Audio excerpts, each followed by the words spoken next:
there was a hospital out in Shelton, Washington, and that's where Bigfoot lives. I'm convinced Bigfoot lives in Shelton, Washington, right next to the Indian reservation and a casino that I had to stay at. But long story short, they needed this platform, and it was a simple kind of provider privilege lookup system. And I'm like, okay, we know how to do this. So we built it. This was years ago. This is probably 15, 16 years ago. And it was before cloud and web-based apps were cool. We were doing web-based apps. And we put it out there. And I remember, I struggle with people's names, but I remember Laura Grubb's name like yesterday. And I called her and said, what do you think, Laura? And she's like, this is the worst thing I've ever seen in my life. And I'm like, why? And she's like, you said you understood what we needed. And I'm like, so I ended up flying out to Shelton, Washington, and I sat at the nurse's station. And I spent an entire day watching them do the manual process. And that was a real pivot point for me in my career. That's where I really said, you know what? At the end of the day, I can develop what I think is really cool crap, right? And I can put that really cool crap out there.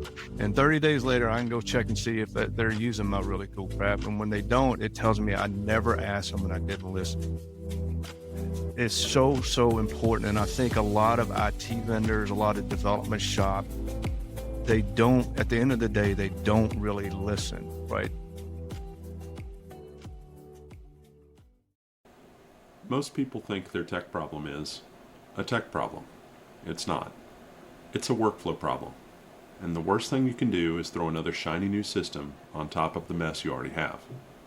Bill Walker's the guy CEOs call when they've hit the $10 million ceiling.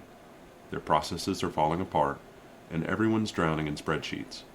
He's the Purple Squirrel, part technologist, part business strategist, part therapist. And he's here to tell you why buying another tool is probably the last thing you should do.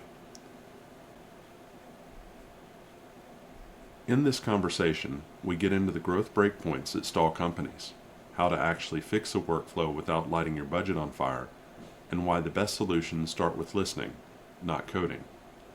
Bill shares stories from healthcare to manufacturing, including the moment a nurse told him his new system was the worst thing I've ever seen, and how that changed his entire approach.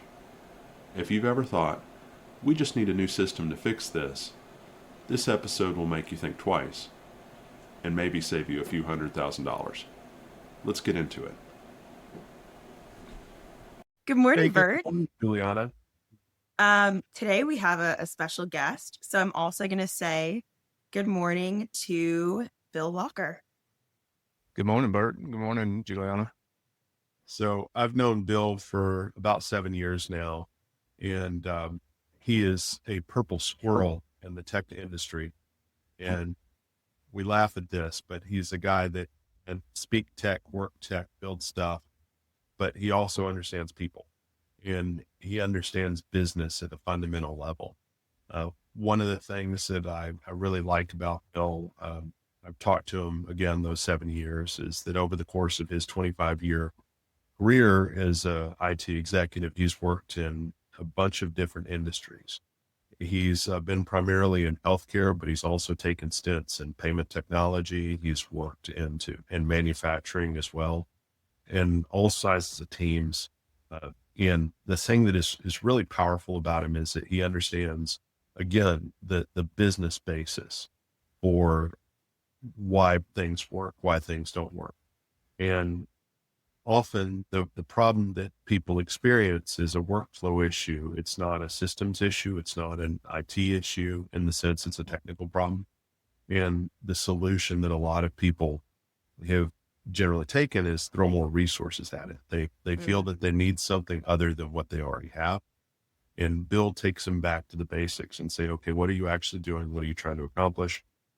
And makes them really think about what they're doing in a way that makes them decide, okay, how do we actually solve for this problem instead of just hire more people or buy a new tool?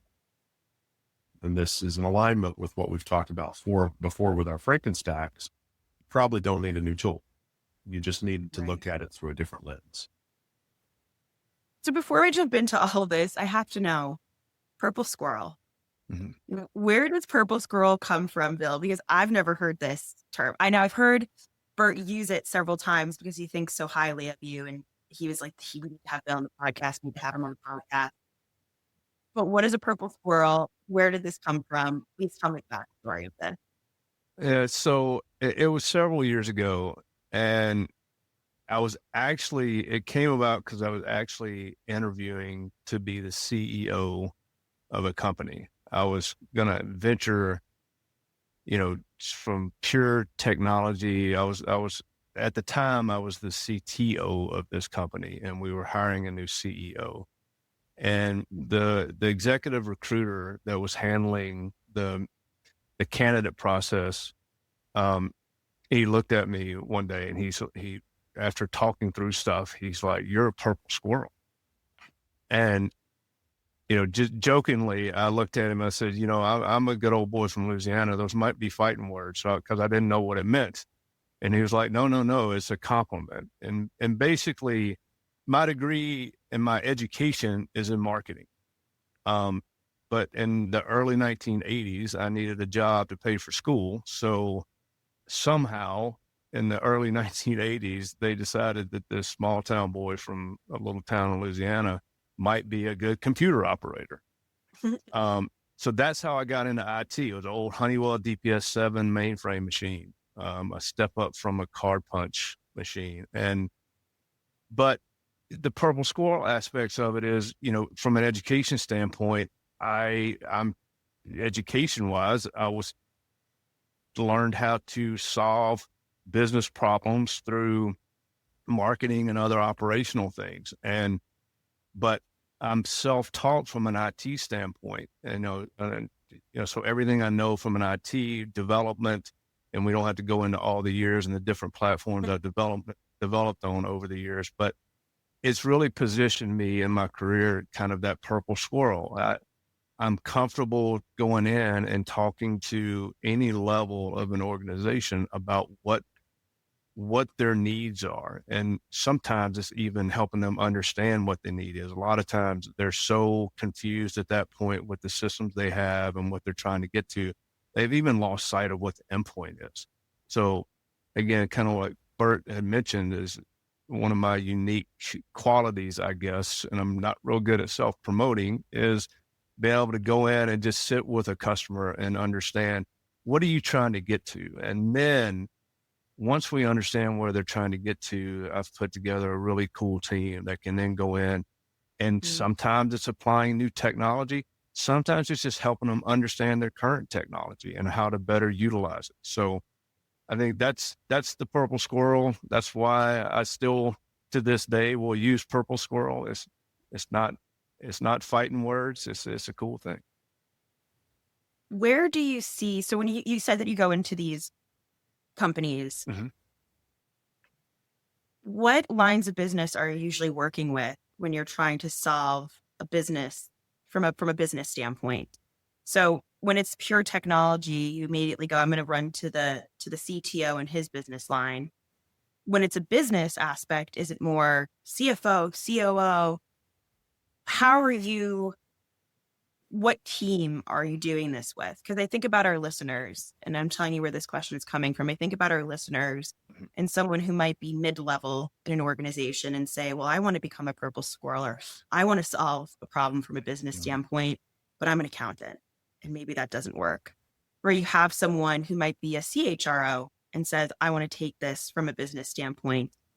Can this possibly happen under my line of business? So great question. I'll tell you, most organizations that I work with today are small to mid-size, right? And they typically, the most IT that they have in place is probably some kid that's doing some help desk support, right? And their email and all that kind of stuff is going through some managed service provider, and the majority of the systems they're using are cloud-based. So that, the days of having physical servers and all that kind of stuff in-house, or I don't work a lot with those kind of groups. So to answer your question, most of the people I work with are CEOs, COOs, CFOs, CHROs, it's those types that, and typically they're also in some area of growth, right? They've experienced some growth. And due to that growth, they're struggling with, how do they continue to be efficient without throwing bodies at it, right? And it runs the gamut of what the issue is. I mean, we've worked with companies to streamline invoicing processes. Just simply, they were using spreadsheets and Smartsheets to try to pull data together just to simply invoice their customers, because their workflow was very unique, and the traditional ERPs and other systems didn't really fit it. It got them to a certain point. CEOs typically just know that they have a problem, right? And they know that the people they have, they're great at what they do. CFOs are great at what they do. Accountants are great. HR people are great, but they also are often just, they're in a box, right? And in that box, they know that they can go, or they talk to their CFO buddy or their accountant buddy, and they go, oh, well, we use this, or we use this. And the next thing you know, and literally a company just the other day, they sent me a list of the systems they currently have in place. 32 different systems, 32 different systems. And I'm like, wow, that's kind of cool. And none of these systems talk to each other. How many were and well, and my favorite was this thing they called the expense spreadsheet, which has nothing to do with the expenses. And each of their locations they're manually updating this expense spreadsheet, and that's what's driving their P&L. They have an ERP and they're using it as a cash drawer. They don't even but if you look at it, this is a company that was started 30 years ago.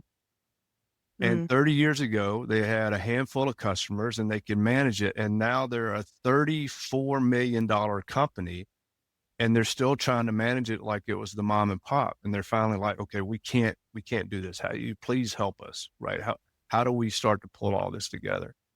And go ahead. So that those break points between different sizes of companies, can you expand on that a little bit of where you find them needing your services? Like what size do they get to before what they were doing before with the spreadsheet just doesn't cut it anymore? Yeah, I'm sure both of you have heard of the kind of that $10 million ceiling, right? A lot of companies like, we're doing really good, and we just can't seem to get past that $10 million ceiling. And regardless of number of employees, that's always I don't want to say we target companies, because we don't really target companies. A lot of the work we do is pure word of mouth. But that seems to be, again, I was on the phone with a company this morning. They're a pharmaceutical benefit management company that, again, has this platform. They're probably 8.5, 9 million. They're getting ready to expand, and they know the owner was smart enough to know, I'm not going to be able to get over that $10 million ceiling with the system I currently have and the workflows I have. So we spent an hour this morning from 7 a.m. Central to right before this call, right before this podcast, and, talking about, how do we start to tackle this? Because another key thing in this, and something that is where I feel like if I excel in things, is also helping the people that are doing the day-to-day work. These kind of processes also scare them to death, right? Oh yeah. They know their systems are ineffective, but it's what they know. So another key component, and I think where the Purple Squirrel comes back in, is that marketing side of me, right? I can pitch it where they feel comfortable, right? And we truly, we're a vendor, but we're more of a partner to our customers also, right? And by the end of any implementation or anything that we're doing, I demand in any engagement that the people that are doing the work are part of these discussions as well. Because if Right. you don't have their buy-in, it doesn't matter, right? I have built plenty of systems in my life where I thought, me and the owners or the CEO, whoever, we thought it was the best thing since sliced bread, and we put it out there, and guess what? They didn't think it was really good. It wasn't even sliced bread. And you go, well, why aren't you using it? I said, well, you didn't ask me. And so there's another thing. I've probably told this to Bert before, right? There was a hospital out in Shelton, Washington, and that's where Bigfoot lives. I'm convinced Bigfoot lives in Shelton, Washington, right next to the Indian reservation and the casino that I had to stay at. But long story short, they needed this platform, and it was a simple kind of provider privilege lookup system. And I'm like, okay, we know how to do this. So we built it. This was years ago. This is probably 15, 16 years ago. And it was before cloud and web-based apps were cool. We were doing web-based apps, and we put it out there. And I struggle with people's names, but I remember Laura Grubb's name like yesterday. And I called her, I said, what do you think, Laura? And she's like, this is the worst thing I've ever seen in my life. And I'm like, why? And she's like, you said you understood what we needed. And I'm like, so I ended up flying out to Shelton, Washington, and I sat at the nurses station, and I spent an entire day watching them do the manual process. And that was a real pivot point for me in my career. That's where I really said, you know what? At the end of the day, I can develop what I think is really cool crap, right? And I can put that really cool crap out there. And 30 days later, I can go check and see if they're using my really cool crap. And when they don't, it tells me I never asked them and I didn't listen.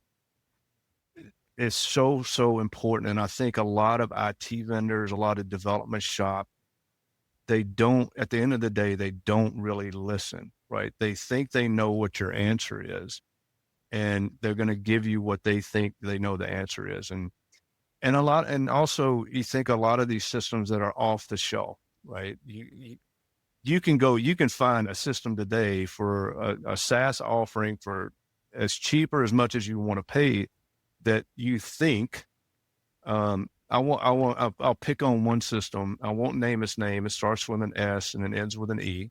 It's a very popular system. And it's a very expensive system, and you can customize it, and you can do you can add modules to it, and you can do all these things. But no one in that organization is going to sit and listen to what it is you really need. They're just going to charge you for all this stuff but what they will do is they'll sell you consulting time to come in and build it for you. Right. And I just think that's a massive disservice to people. And that's when I decided to create Workflow Innovators, it's because, it's not, I don't need to be the richest company in the world or whatever. I built it because I've been in those environments where I've been dependent on other vendors to help me get somewhere. And they all, 9 times out of 10, they fail. And, people spend thousands and hundreds of thousands and millions of dollars throwing money at IT. And they really shouldn't. I mean, they just need someone that can come in and listen and understand and get them to where they need to be. So, Bill, I have a question following up to that. Are you a believer that companies should change their way of working to fit technology, or should the technology be built to match the way that they work? The latter. Technology should be built to match the way they work. Now, but that's not to say that the way they work is the right way to work, right? So that's what we focus on. I have no problem, sitting and listening to someone's workflow and having a discussion with them to help them think outside the box of their workflow, right? Mm-hmm. Well, that's why it's so vitally important. They have to understand what their end goal is. And sometimes they think they know what their end goal is. My end goal is that I need a method of tracking the sale of this widget, right? Okay. Well, that sounds really simple, but what are all the steps and who are all the people involved in tracking the sale of that widget? And they immediately want to start talking about the systems they use. So a lot of times I will put in the, it's the system cuss jar, right? So we'll put a jar in the middle of the room, and every time they say a system, they got to put $1 in the jar, right? Because I don't want to hear about the systems you have and the deficiencies, the pros and cons of those systems. I need to understand what you're trying to get to. And then again, once we understand what you're trying to get to and everybody agrees, oh, wow, okay, that is what our workflow should be. Then we can go back into what the systems are. And sometimes, Juliana, to your point, we may build them a system that's unique to them and they own it. And that's another thing that once people understand, well, wait a minute, what you're building for me is I own it. Now the CEO is going, my multiple just went up a little bit because I now own my platform, right? So now the CFO is starting to think, because I do work with a lot of companies that are, again, in that growth stage, and they've got a 3 to 5 year exit, right? So, so that's the important thing, and right. And another thing is leveraging. I mentioned it earlier, making sure that everyone is involved in the process, and you've got line level buy-in of what you're building. Because a lot of times also what we might end up building for people branches both HR, branches ops, branches sales, branches. And then when they start to see it come to fruition and they just go, holy cow, we can actually have a system that does all of this stuff for us. It's affordable. And now we got this really cool company called Workflow Innovators that will support us, and they're not going to rake us over the coals every time we need a change. So let's just get into your business for a quick 30 seconds.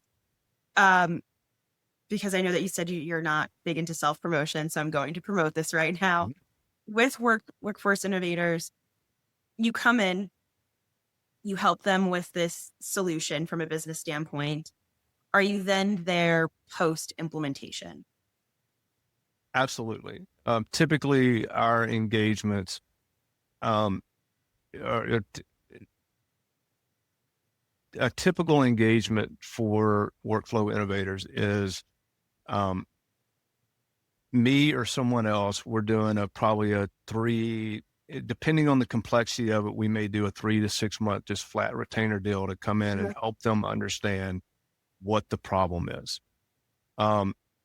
Once we figure all of that out, then we will put together a proposal how we're gonna fix that problem. Does it include development? What kind of development is it going to be? Is it a new app build? All that kind of stuff. And then we'll roll into that mode of the engagement. Once the app is built or whatever we've built has been deployed and implemented, absolutely. We offer a couple of different options, right? We're their tier 1 support for that application we built. We are also the tier 1 support for any infrastructure that we may have put in place to support that application. A lot of times, Juliana, what happens is they also then go, you know what, can you be my MSP? Absolutely. So now we're migrating their Teams licenses. We're taking over their phones. We're taking over everything. And I've got partners in all that area that I've trusted for years, and they always do the right thing. So then we had to start again looking at, is this just a straight MSP? Yeah. So we really end up becoming their IT in all aspects of their IT. And then normally I stay on as a retainer as their fractional CTO or CIO also, where I'm sitting with their executive team. And and I think that's important. And the reason I asked the question is we talk about how do we fix problems from a business standpoint. Sure. And a lot of times when people go to run their business or go to consult, they forget about that hypercare or that post go live support. So even when you are approaching and you say, yeah, we're going to build an app, we've tested this app, the app's gone live. Okay, bye. Yeah. Moving on to the Or shiny. we're going to be there for 2 months. Okay, our 2-month SLA is over. See ya never. Yeah. Thanks for the money. Yeah. And again, the group I was on the phone with this morning, they have a current vendor that provides them a CRM type tool, and it does some things. And one of the biggest complaints is that his current vendor has become kind of less responsive, right? And he's paying this vendor a lot of money every month. And he knows that this vendor can't take him to the next level, right? Yeah. So he's reached out to us, and that's it. That's so important. The reason why I don't have to market and go out and sell is because our post-implementation support, I think, is second to none. I pride myself on, and again, our approach is so different that they want us to stay involved, right? Because who knows what's around the next corner, especially in healthcare, especially in a lot of the projects we're working on these days that have to do with supplement benefit management and GLP-1. And I mean, those projects are coming out of the woodworks right now that, it's important. And with my healthcare background, it's important that we're able to support them post-implementation because, and it's more affordable, honestly. I mean, a lot of these companies don't need a full-time CIO, CTO, right? Yeah. They need someone that can help them with strategy, make sure their cyber, posture is where it needs to be. It's the core stuff, right? And then, they need help with their email and all that kind of stuff. We can provide all of that as part of what we do. And then they just kind of keep us on. I mean, it's been really cool. And, and I only do it. I mean, yeah, and I you're giving only them work with organizational partners training. I trust. And that's another thing.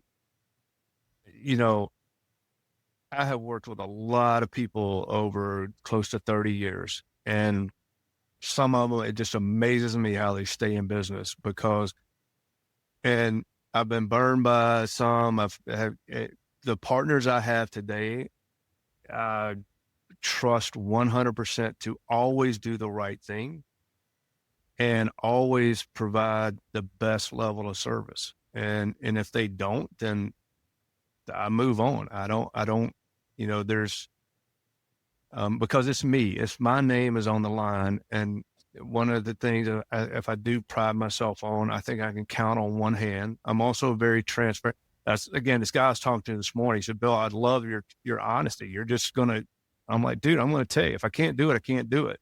Right. But I guarantee I know somebody that can do it. So we'll go find him. I'll call Bert, and, that's just important. It's so important. And I'm trying to think of the way to say it. It's really making a very formal thing informal, if that makes sense. Yeah. It's just like us sitting here having a conversation. When I'm having a conversation with a customer, it's just like this. We're just sitting down and we're having a conversation. Let's figure it out. But that's a business approach that I think people also don't understand, is that when you're in a meeting and you're very formal, we can categorize that as technical. You are following the script. You are staying within a specific lane. And now when you take a business standpoint, you're able to come in as a human and go, okay, let me read the room. Let me gain trust. Let me gain confidence. Let me win over the people who I need to use the web-based app that we're building. So not only are you going, here's the technical thing that we're doing or building you an app, even how you go about finding out what you need to be putting into that app. You're doing it from that business standpoint by not going, all right, I'm in my suit and tie and here's our PowerPoint. And oh, by the way, our PowerPoint's only 300 slides, not 400 slides. Don't worry about it. Yeah. Yeah. Well, Very yeah. What you're doing, you're helping companies borrow organizational maturity that they don't have. You're filling a gap that they don't currently have. You're becoming a trusted resource. But really, there's a book that my wife showed me many years ago, Cheaper by the Dozen. And one of the things that he does is he goes in and he does motion studies. And what you described with that nursing station was a motion study. You sat and you actually watched what they did. I can't tell you how many times we've gotten big paper on the wall and gone all the way to the left-hand side and say, tell me how your people start doing their day, and start from the start all the way to the finish for whatever process it is. And that process mapping that you're just describing is really powerful, because there's so many times that they don't actually know what they're doing, or the leadership doesn't know what's happening on the ground level. And then when you're talking about the mid-tier or the operational tier of your organization, they might have multiple ways that they do it. And sniffing out what the best workflow is or what the best process is, and trying to make it something that's repeatable and still in alignment with their best practices and still in alignment with how they want to work. I think that's really powerful when you can get the people that actually do the work to buy in, to say, hey, these guys are listening to me. They're going to help me do my job better. And something is going to change. It's not just more of they're making me do this. They listen to me. And we talk about this we were talking earlier about AI archetypes, where it's like how people respond to change, especially in regards to AI. We're trying to understand whether or not they're going to want to adopt what we're trying to bring in or not. And what you're describing is you're listening to them, so they're much more likely to buy in early, and they see the value in the change. So that's really cool, Bill. Yeah. Yeah, it's funny. I was thinking about another just quick example. This group out that we built this invoicing system for, and to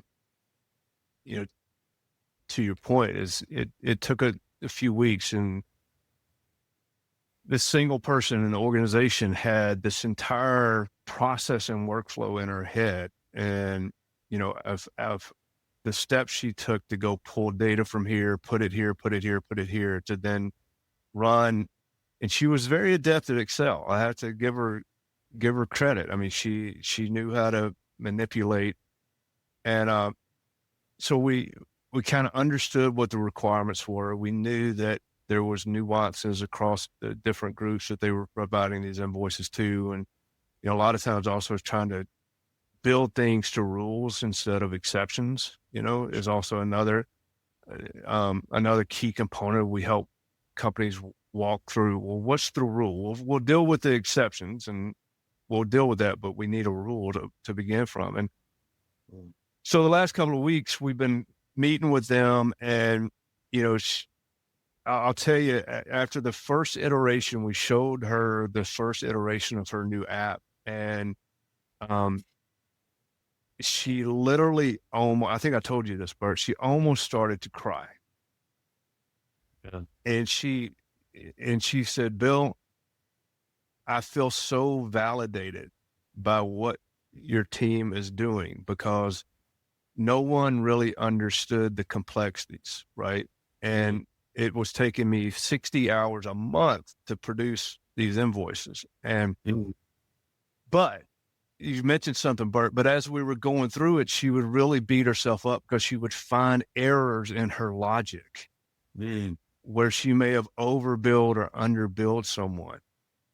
And and she's just, this anxiety it brought her. And I was like, look, don't worry about that, right? You have to worry whether you're going to go back and collect or charge or whatever, right? But,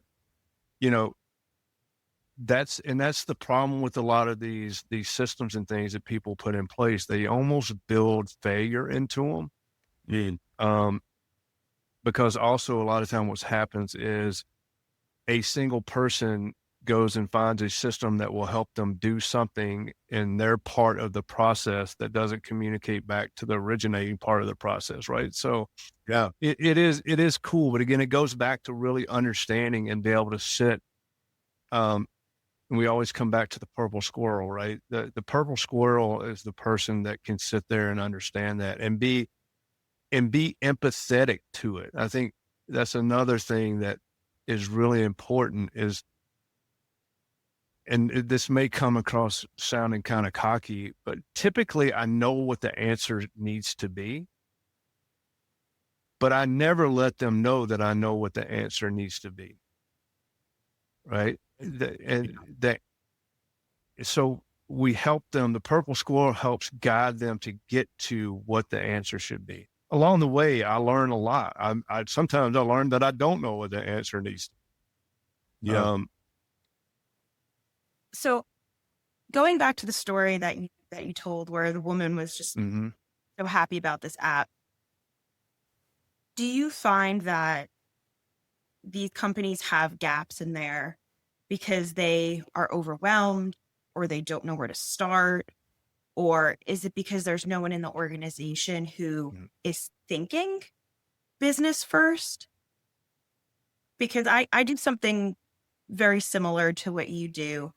And a lot of times I walk in there and I go, okay, this is an easy fix. This is a 1, 2, 3, it's not a big of a problem. But I'm curious, because you just have so much more business experience, where do you find that the need can't be met internally? Okay. I think that, and just quickly to kind of qualify the types of companies that I work with, I typically, and if it's a company that has an established IT group and they may have developed some stuff on their own and stuff like that, I'm not going to go into that company, right? Because it's too painful to try to deal with established IT folks. It really is. Another example of that was, again, this group out in Utah. We were talking about, they've got a contract IT group right now that manages some aspects of what they do. And they're it's like the 1990s are calling, they want their IT infrastructure back kind of group. But, so normally I just to kind of qualify, most of the groups we work with do not have any type of IT presence that could help them with this. Okay. And that is what also breeds some of the problems. Okay. Typically what I see is, you've got, I call them the shiny new coin boys, right? These are the owners, the CEOs who, they know that they have some problems. They know that their workflows aren't very efficient, and they're looking for the next shiny new coin. Right now, that's AI, right? AI is a shiny new coin, and holy crap, I wish it would go away just for a little bit. The other thing is tech trends, right? You've got the accountants or the inline kind of people that are doing the day-to-day work, and they see something pop up. They consider themselves, air quote, technical, right? And basically they're jumping on the latest trend. It's, is it Smartsheets? Is it Monday? Is it Tuesday? Is it Wednesday? Or whatever app that's out there, right? That's going to help me manage my business better. And they start to do stuff in there, right? And they don't share that with anybody else. And then I will tell you, a lot of times what I see starts to cause these problems is lack of any unified strategy or ownership of processes, right? They're not sitting, as growth occurs, they're not sitting as a steering committee or portfolio man. They have no processes in place to say, okay, let's pull everybody together and talk about how we want to handle this. It's just coming so quickly that they're just telling people, go fix it. Right. And that, and then the other piece is kind of hand in hand with that is departments siloing their processes, right? This is my silo. Don't come into my silo. Don't mess with my silo. And I'll send you data out of my silo, but I'm not going to let you in, and it's really interesting because when you start to have those conversations with those inline people, they get really, really protective real quick of what their crappy processes are. And even though they know they're not good processes, they get real protective of them. Mm-hmm. So that's kind of what I see. I'll tell you, unfortunately, the majority of it is lack of a cohesive strategy.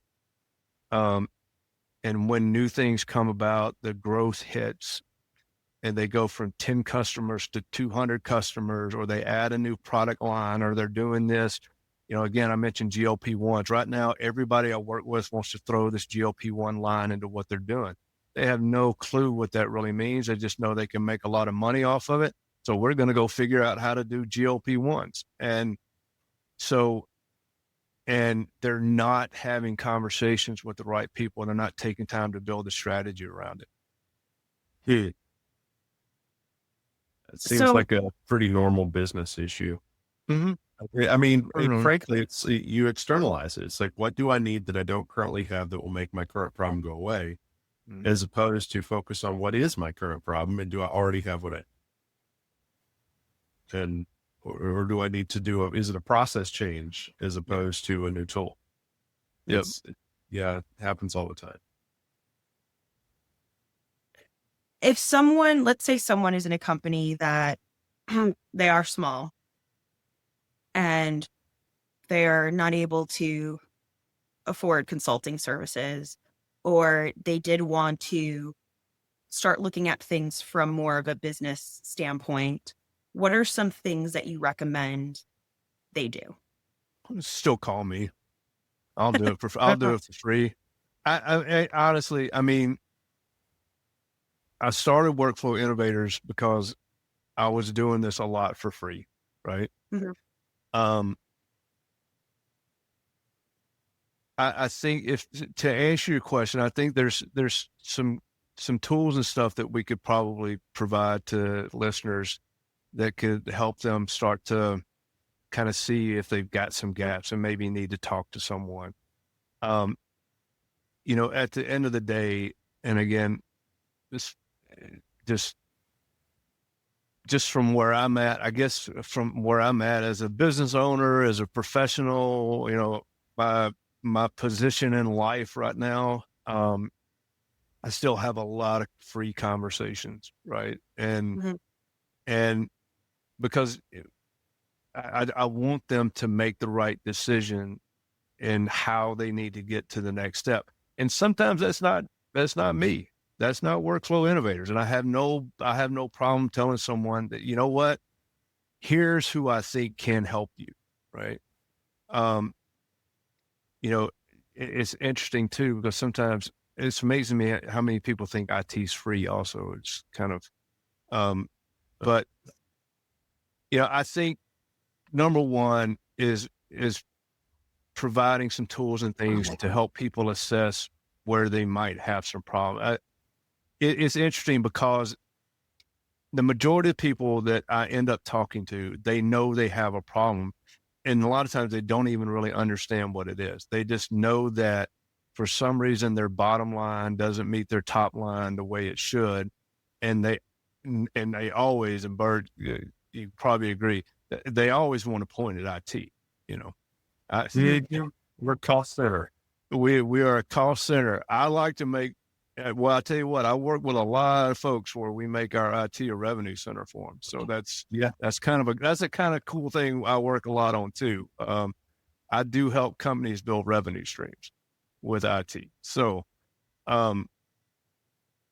Yeah. So Julian, I don't know if that answered your question or not, but I want to make sure the person's getting the right help. We're not always the right answer. Mhm. Just like building a new app for someone isn't always the right answer. Sometimes it's just simply helping them define a cohesive strategy that they can then go execute Right. on themselves. Right. No, that is super helpful. And again, just to bring it back to being a purple squirrel or even thinking about your business, a lot of times you never know what those free conversations lead to. Absolutely. And that's how you end up building a trusted network of people to come and help solve a problem. Yep. I mean, that's how Bert and I got connected. Yeah. You just for a free conversation about him saying, "Let me show you how to streamline using this awesome product for your business," and then it's spurred off into this podcast and so many other business opportunities, all because of, hey, let's go out to lunch one day. Yeah. And that's it. And it's relationships, right? Yeah. Mhm. Whomever it is, we have to expand on the definition of a vendor, right? A vendor, it really is. For me, it's important that we're looked at as a true partner, and there's a relationship, and that partnership and that relationship is dedicated to help whomever we're working with to get to whatever level they need to be. If that's trying to get over the $10 million, ceiling that a lot of companies run into, or, hey, I need you to come in because we're doing a 3 to 5 year exit strategy. We need to shore up our IT. We need to streamline process. Whatever that is, is making sure that we understand, we build that relationship, and we get them where they need to be, because that's why they keep coming back here. We do a lot of work within private equity, right? That's a big one. So I've done work for 2 different private equity companies right now, and they just keep coming back to us when they go do their next big thing, right? So they come to us, and we come in and we analyze what they need. The companies they're acquiring, we do all the So I think something that needs to be said and pointed out is really from this conversation, what I've taken away is you cannot solve a business problem by only taking a technical approach. So if your business problem is, how do I get over that $10 million hump? You cannot say, well, let's get some automations in here. You have to look at it as, okay, can we use tech to solve the business problem of getting over the hump? But we need to look at it as a holistic business approach. Yep. Because because throwing technology at it without any kind of guidance or understanding, a quick stat I think is cool. The average enterprise uses over 130 SaaS apps, but yet productivity is still lagging. Yep. And it doesn't matter what industry, they all experience the same problems, right? And because I could have named it. I mean, I remember when I was kind of thinking about the company I was talking to Bert, I could have named the company something completely different, but I didn't want it to be focused on technology. I didn't, I wanted it to be more around, helping companies understand workflow and what their workflow should be, and again, I think we go back to, I think a lot of my life experiences as well. I mentioned it earlier, but kind of being empathetic, right? I think IT organizations can feel very sterile and it's very matter of fact, where I think a lot of times people go with our company because I am empathetic. I love that story when when I was on the phone, she said, and she was about to cry. She's like, I feel validated. I'm like, whew, that blew me out of my seat. I'm like, if I can make every owner, every CEO, every person, and especially those line workers that have to do the work, if I can help them feel validated, man, I'm not sure I can put a price on it, right? It's priceless, right? So I think that's, as long as we're focused on that and we don't lose sight of that. There's some people you can be empathetic to, and I work with a lot of single owners too that can be a little narcissistic. I get it. There is an episode that Bert and I recorded where I basically talk about how empathy is the way to ensure your job security and work with AI and tech. And I give the example of I was asked who should be let go. And normally this would be a hard decision, but someone was just so difficult to work with. You're like, well, decision making. yeah. Well, go ahead. And no, I was just going to say I have turned down gigs and I have left jobs. I have left very well-paid full-time jobs because I didn't feel that the leaders were doing the right thing, and I've walked away from it. Bert, and like I said, Bert and I've known each other a long time. He's known when I've walked away from things like that, and I remember it's hard decisions, and you did it anyway. Yeah, because it was the right thing to do. Yeah, so. All right. Well, Bill, we've taken up so much of your time. I'm very grateful that Bert and I connected us and we finally got you on the podcast, and for just really sharing your knowledge with ourselves, like myself and our listeners. This has been really enjoyable.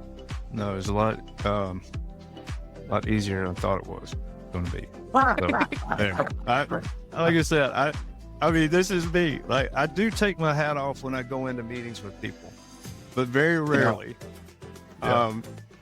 This is me. So no, I appreciate the opportunity. Like I said, I've known Bert.